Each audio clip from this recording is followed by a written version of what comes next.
Vamos falar sobre a sociedade do cansaço, segundo esse autor desse livro, que é bem difícil de pronunciar. Byung-Chul Han. Não sei bem se é essa a pronúncia. O que o Byung-Chul Han fala nesse livro?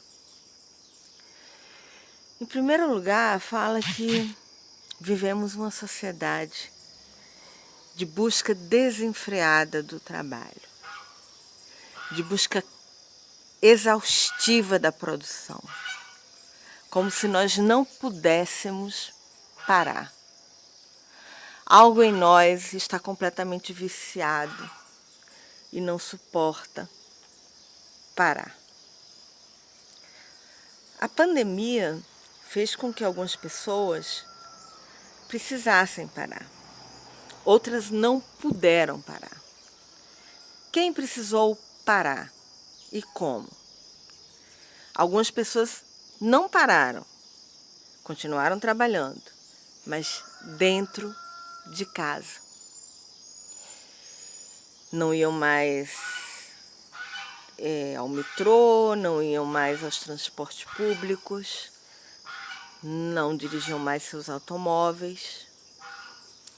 Houve uma severa diminuição nos gastos.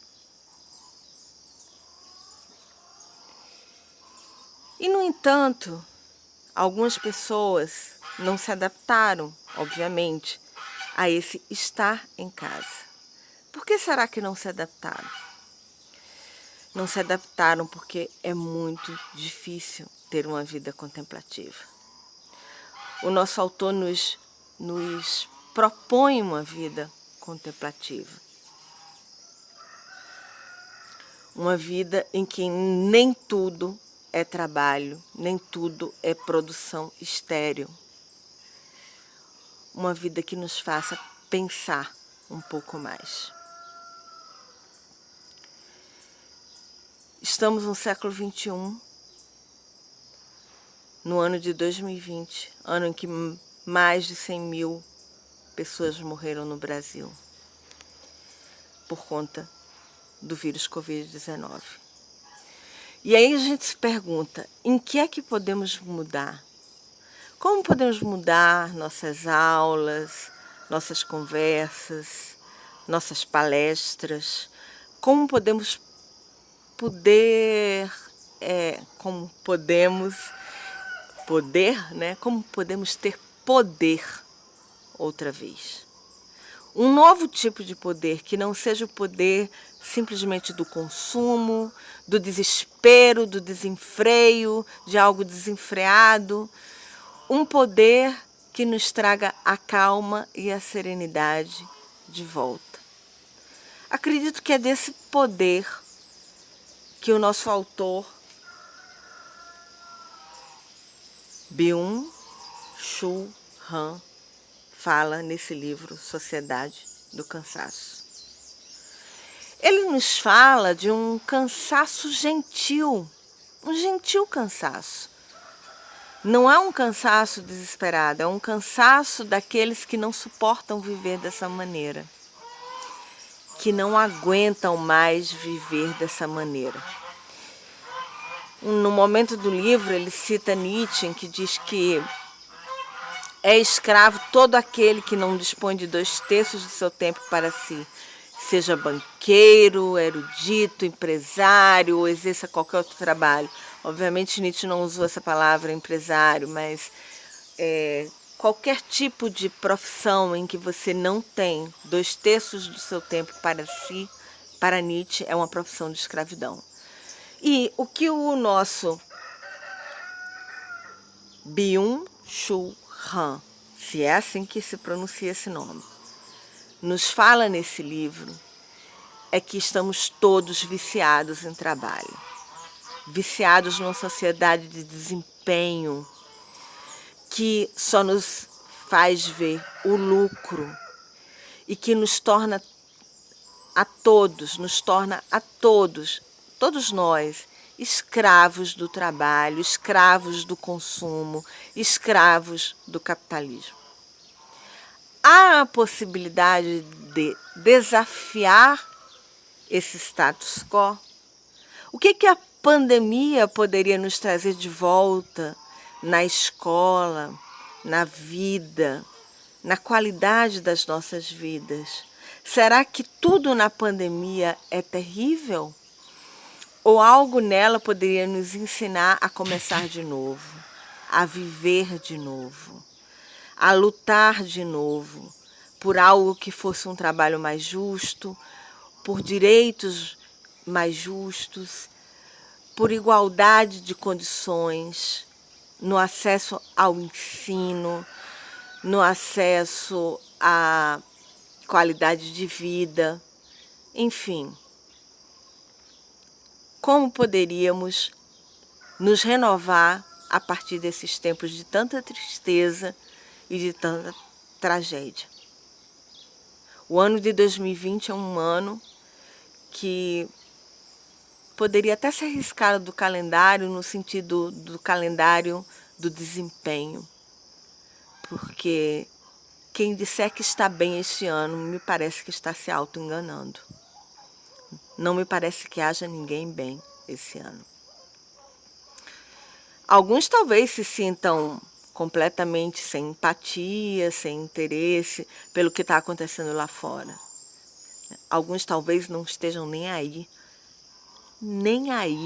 para os mais de 100 mil mortos no nosso país.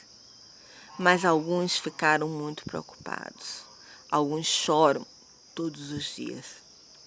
Alguns pensam que podem perder seus amigos, seus familiares, seus avós, que podem perder muita gente que eles amam e muita gente que eles não conhecem.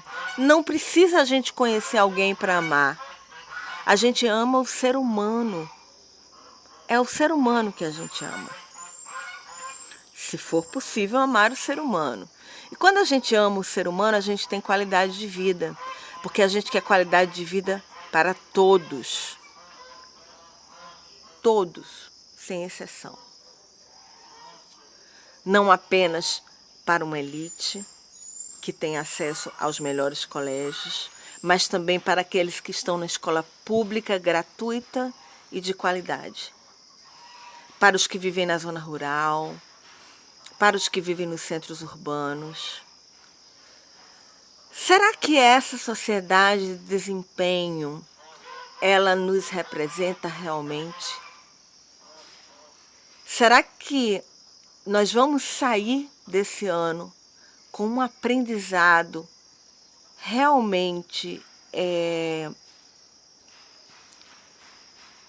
produtivo, no sentido de um aprendizado fértil e não apenas de uma repetição dos mesmos atos de escravidão que nós estamos repetindo como se fôssemos uma fábrica?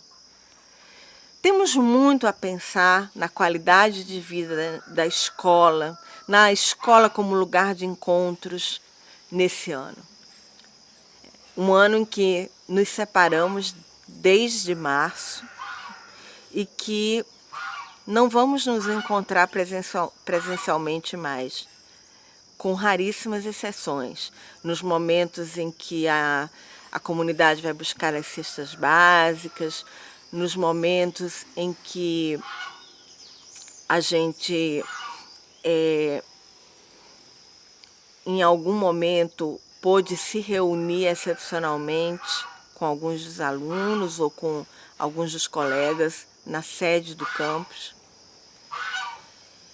Mas fica a pergunta, até quando nós vamos repetir a escravidão? Até quando?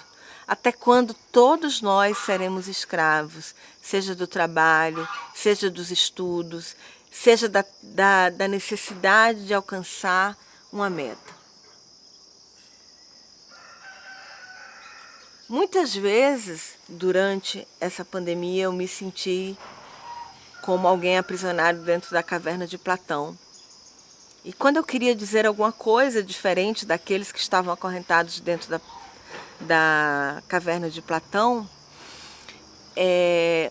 eu me sentia como aquele que foi ao sol, foi lá fora viu a realidade e voltou às sombras da caverna para tentar convencer seus companheiros de que essa não é a realidade, para tentar convencer seus companheiros de que existe algo lá fora, existe outro tipo de luz, a luz da razão, que pode nos iluminar. No momento, eu tenho a paisagem única do jardim e do quintal onde eu moro. Fico encerrada nessa casa com saídas essenciais de máscara para fazer compras, para coisas essenciais, mas eu não parei de trabalhar pela educação um minuto. Um minuto eu não parei de parar pela educação, porque até sonhando a gente trabalha pela educação. Quando a gente sonha, a gente tem sonhos bonitos, né, que a gente pode contar para os nossos estudantes. A gente tem pesadelos que a gente também pode contar para os nossos estudantes. O trabalho não se resume ao tripalium, que é uma palavra que vem de um instrumento de tortura usado no Império Romano, que são 3 paus. Um empalava, né, o indivíduo criminoso e os outros 2 crucificavam. A palavra trabalho, ela pode ser muito mais libertadora. A palavra estudo pode ser muito mais libertadora do que simplesmente assistir a aulas, seja presencialmente, seja remotamente. Podemos estudar de muitas formas. Podemos estudar olhando o nosso quintal. Ah, professora, mas você mora numa casa que tem jardim, que tem quintal. E quem não mora? Quem mora num pequeno apartamento? Como vai fazer? Como é difícil. Pensem em como é difícil para quem mora dentro de um pequeno apartamento ter suportado toda essa reclusão. Pensem numa família de 4, 5, 6 pessoas encerrada num habitat de 40 metros quadrados ou 70 metros quadrados nessa pandemia e que quis se proteger. E pensem naqueles que não puderam se proteger, que não puderam de modo algum se proteger, que estão agora pegando o metrô na cidade do Rio de Janeiro, que estão agora em ônibus lotados, porque as condições de trabalho dessas pessoas são precárias. Quando a gente vai formar pessoas para o mundo técnico, a gente vai formar pessoas para o mundo do trabalho. E essas pessoas também precisam saber buscar qualidade de vida no seu trabalho. Algo que nas aulas de filosofia eu tento muito conversar com os estudantes. Não apenas na nossa qualidade de vida, eu gosto de brincar, eu gosto de rir, eu gosto de chorar. Quando a gente está em sala de aula presencial, a sala de aula presencial é como um teatro, né? E uma sala de aula remota, talvez possa ser um cinema, quem sabe? Por que não? Por que não podemos inovar? Podemos fazer um cinema, claro, um cinema bem limitado, porque não temos grandes memórias em nossos aparelhos, não podemos fazer tanta coisa, às vezes não sabemos fazer muitas coisas. Mas a escola como cinema, a escola como teatro, a filosofia contribuindo para o mundo do trabalho, é algo que se deve considerar bastante. No livro A Sociedade do Cansaço, Byung-Chul Han, voltando a falar da ideia de cansaço, ele diz que os cansados não estão realmente cansados. Eles padecem como que de um cansaço gentil, de uma certa melancolia por esse mundo tão cheio de pressa, tão robotizado, tão mecanizado. E são esses cansados desse mundo mecanizado, robotizado, que podem ter a chance de tentar sair da caverna e voltar para ela e dizer aos seus companheiros: gente, a vida não é só isso. A vida não é um calendário disparado, a vida não é um relógio disparado. A vida é a vida. A escola é lugar de encontros. A vida precisa ser potencializada. Nietzsche é um dos filósofos que fala da afirmação da vida. Tem um outro conceito muito bonito, amor fati, amor à fatalidade, transformar a fatalidade em beleza. No momento em que estamos de isolamento, né, como transformar a fatalidade em beleza? A fatalidade de que não podemos nos encontrar, a fatalidade de que não podemos estar juntos nesse evento, né, ou nesses eventos que estamos organizando. Como a gente pode transformar essa fatalidade? Aqui agora, nesse momento, eu estou mirando o verde, estou evitando me colocar em cena, né? Mirando o verde, pensando no curso de meio ambiente, pensando num meio ambiente que possa nos dar qualidade de vida, pensando no curso de edificações, que não é apenas engenharia, é também saber morar, saber habitar, criar esteticamente o lugar onde se mora, seja ele um pequeno apartamento, seja ele um lugar até desqualificado do ponto de vista da saúde coletiva e da justiça, como nas periferias. Como se consegue criar arte nas periferias? É uma boa pergunta. Será que é tão terrível assim morar nas periferias? Obviamente que sim, com muita violência, com muita pobreza, com trabalhos precários. Mas como é que aquelas pessoas conseguem criar beleza para suportar o cotidiano naquele ambiente em que elas vivem? São perguntas e mais perguntas que podemos nos fazer sobre a bela arte de habitar, a bela arte de estudar, a bela arte de viver e a bela arte de se encontrar. Faz muito tempo que eu não vejo vocês, muito tempo. Eu não lembro mais do rosto de vocês, de muitos rostos. Alguns eu lembro, obviamente, lembro de vários, mas em 6 meses, eu com a minha idade, vou me apagando. E com a pandemia, as coisas mudaram tanto que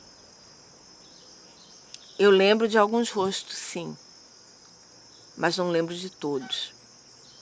Talvez vocês se lembrem de mim, mas não é isso que eu quero. Eu não quero que vocês lembrem do meu rosto. Eu quero que vocês lembrem do que eu estou pensando.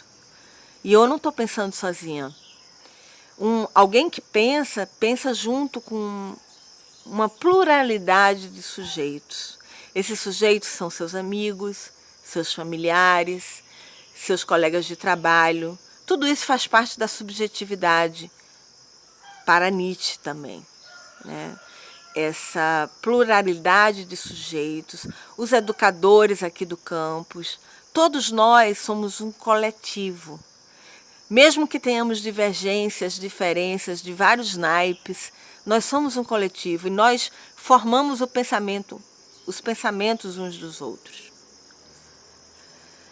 Então, o meu convite nessa conversa sobre a sociedade do cansaço é que a gente pense que o cansaço em si, ele também pode ser algo que nos traga um caminho inédito para algo novo. Estarmos cansados, seja de estar em casa, seja de trabalhar, seja de estudar, seja de não estudar, estarmos ansiosos em busca de uma volta à normalidade, são questões que se nos impuseram nesse momento. essa ansiedade, esse desespero, as tentativas de pausa. Quantas vezes eu não chorei tanto nessa pandemia, com saudades da minha família que está muito longe, né? A não ser do meu companheiro que está aqui perto. Mas quantas vezes eu não chorei quando alguém lá estava com algum problema de saúde, não necessariamente o Covid. Quantas vezes eu não chorei porque pais das minhas amigas morreram, ou o pai ou a mãe de Covid. Quantas vezes eu não chorei porque desconhecidos morreram, porque estão morrendo muitas pessoas e a gente não faz nem ideia de quantas estão morrendo ainda, né? De quantas morreram. Quantas vezes eu não chorei porque me parecia que não havia uma informação exata, ou uma informação lúcida, ou uma informação precisa sobre o que realmente está acontecendo no país. Eu queria dividir com vocês essa minha dor. É uma grande dor. Mas não é feio sentir dor. Não é feio sentir o vazio. Não é feio sentir o desespero. Não é feio sentir angústia. Não é feio sentir ansiedade. A gente entende que alguns estejam muito ansiosos pelo Enem, pela volta ao calendário, seja remoto, seja presencial. Ah, professora, eu perdi o ano. Gente, existem pessoas que perderam realmente esse ano. São os falecidos. Seja por Covid, seja por tiro, seja por violência. Muitas pessoas perderam esse ano. O restante é possível de recuperar. Seja num calendário com aulas remotas que a gente possa exercer, seja em eventos com validade letiva que a gente possa exercer, seja em eventos de acolhimento. A escola como lugar de encontros é uma escola em que o encontro não precisa ser necessariamente matematizado, com todo respeito à matemática, que eu admiro muito, né, que foi um instrumento, inclusive, para Galileu, desmistificar a teoria da época de que a Terra estava no centro do universo. A matemática foi considerada, naquela época, como uma ciência diabólica, porque ela era crítica. Ela criticava. Através da matemática, os cientistas descobriram e puderam mostrar ao mundo que a vida não era como os textos sagrados queriam que nós acreditássemos que era. Muitas pessoas foram parar na fogueira por conta da matemática. Muitas pessoas tiveram que fugir por conta da matemática. O Galileu só não foi para a fogueira porque se retratou diante dos juízes e fingiu que acreditava que a Terra não se movia. Mas ao final do julgamento dizem que o Galileu saiu e disse: e no entanto ela se move. Muitas mulheres foram queimadas na época da Inquisição, como Joana d'Arc, por vários motivos, né? Seja políticos, porque se envolveu também na política, pensando em escutar a voz de Deus, né? E seus juízes queriam amenizar sua pena, dizendo que ela poderia assumir que ela tinha errado, que ela não estava ouvindo a voz de Deus, que ela estava louca. E ela disse: não, eu estou ouvindo sim.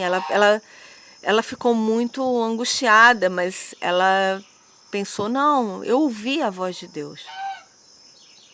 E porque ela disse que ouviu a voz de Deus, eles a condenaram à fogueira.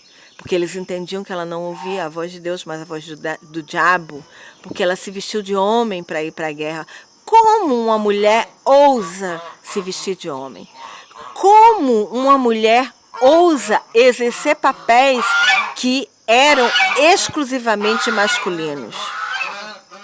Os gansos aqui ao meu lado estão fazendo uma sonoplastia. Eles estão ali, os gansinhos daqui de casa. Eles berraram agora, nesse momento, quando eu perguntei como uma mulher ousa ser engenheira. Um lugar que durante muito tempo foi exatamente um lugar de homens. Como uma mulher ousa ser intelectual, se ser intelectual era um lugar dos homens. Como uma mulher ousa ser professora, se até um certo tempo mulheres não podiam dar aulas. Um galo canta lá atrás, não sei se vocês escutam o canto do galo. Há galinhas também no meu quintal. É o lugar de onde eu estou podendo dar essa palestra. É daqui de casa e, infelizmente, há esses ruídos.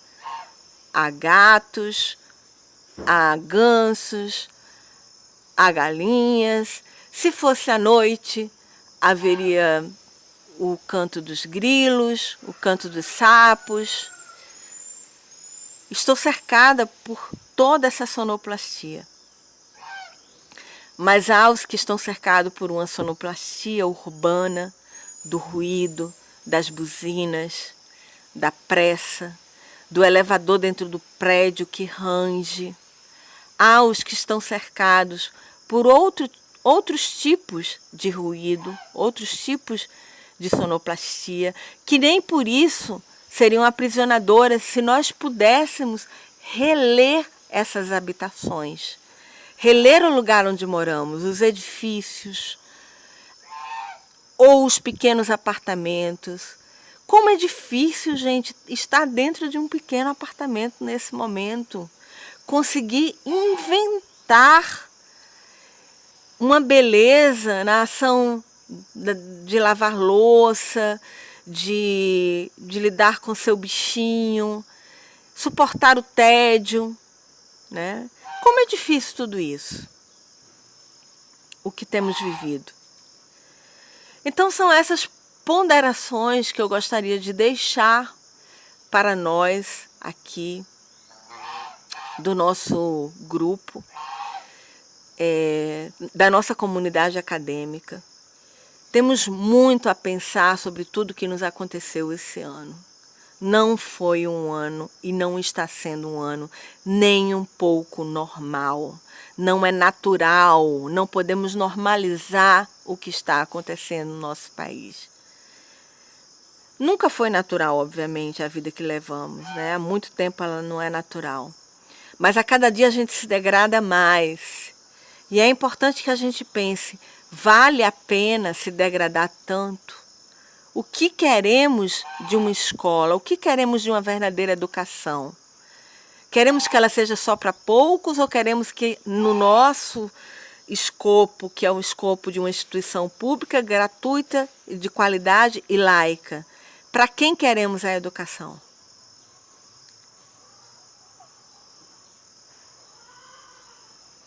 Fiz esse silêncio, gostaria de fazer um silêncio maior e terminar essa conversa com 1 minuto de silêncio para que possamos pensar.